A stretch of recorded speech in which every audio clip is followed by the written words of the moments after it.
501-403-5276. If you want to join the conversation, be a part of the discussion.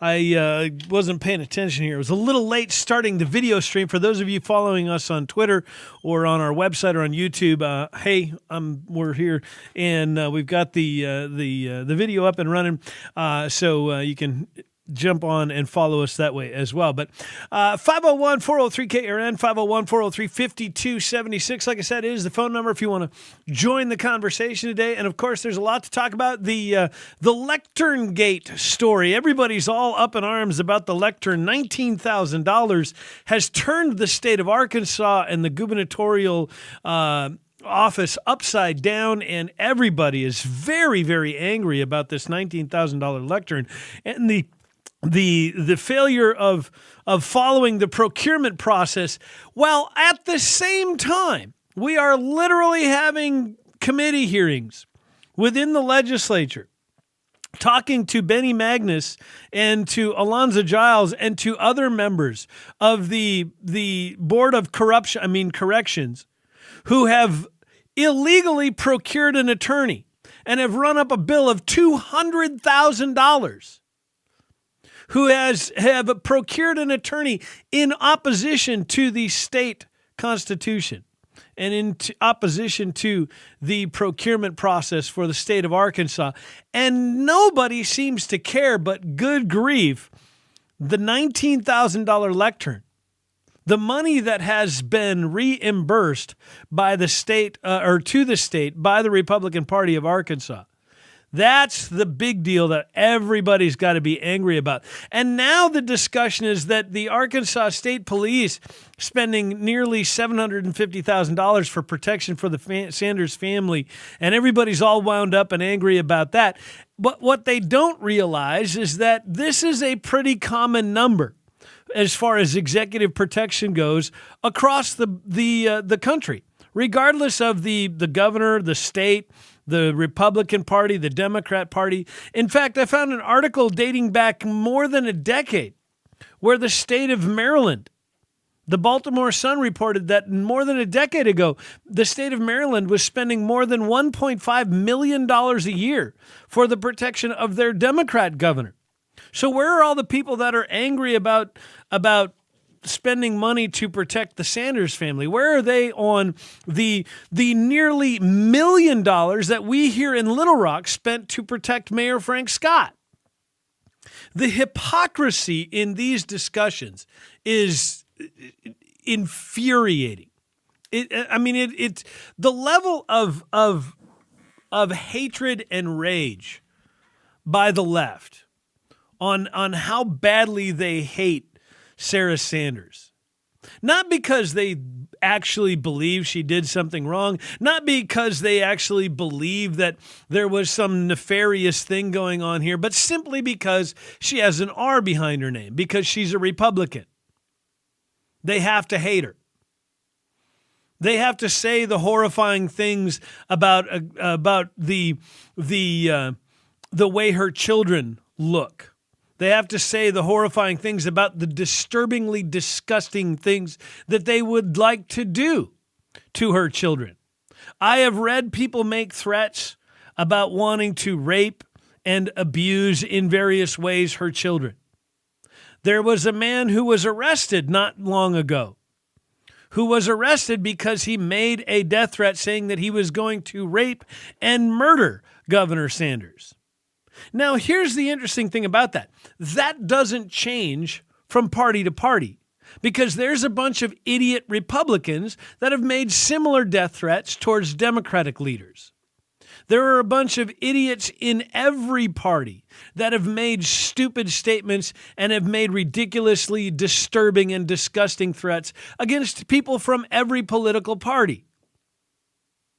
And so to then be upset that we have to spend a bunch of money protecting our governors, hiring police officers and state police officers and paying them overtime to make sure that the governor is not murdered or raped, or her children are not murdered or raped, or some other horrifying thing. Like, we're angry that we have to spend that money. This is exactly why we can't have nice things. That's really what this comes down to. People are stupid, and people do stupid stuff. And the problem with that is those stupid people that do stupid things usually ends up costing the rest of us all kinds of money. So if you want to know why we have spent $700,000 plus on protecting the Sanders family, it's because there are a bunch of morons out there that think it is funny or acceptable to make death threats against her family and her children and make threats of rape and abuse and other kinds of horrifying torture against her family. So how about y'all just shut up and stop attacking her and stop accusing her of these horrifying, Hitlerian type of crimes against all humanity. Like, I'm not saying you have to not go after her for bad policy. I'm not saying you're not allowed to criticize her. I'm not saying that you're even required to approve of anything she does. But tell your idiot friends to quit making horrifyingly, disturbingly dangerous accusations, or not even accusations, but threats against her. And that goes for the Republicans too. The next time you want to make some stupid statement that you think Joe Biden should be killed, or that some other Democrat politician should be murdered or hung or treated in some disturbingly violent manner, just keep your mouth shut. The reason the Secret Service exists, the reason why governors and things have to have protection, mayors and things have to have protection, is because people are stupid. It's not because she's a Republican and she's inappropriately spending money. It's not because they're a Democrat and they're inappropriately spending money. It is because people are stupid and say stupid things, and those stupid things have to be investigated, and those stupid things have to be protected against, because there's always just one or more, but usually there's at least a few who will do stupid things like John Hinckley Jr. did, like the various other crazy people who have murdered or assassinated either political figures or celebrities. And so there's plenty to debate with Governor Sanders on. There's plenty to debate with various presidents and various political leaders and things like that. But every time a stupid accusation is made or a stupid threat is made, it always ends up costing the rest of us a bunch of money. So we'll get into that discussion today. And look, there's a whole lot that goes on. There's a whole lot that is said.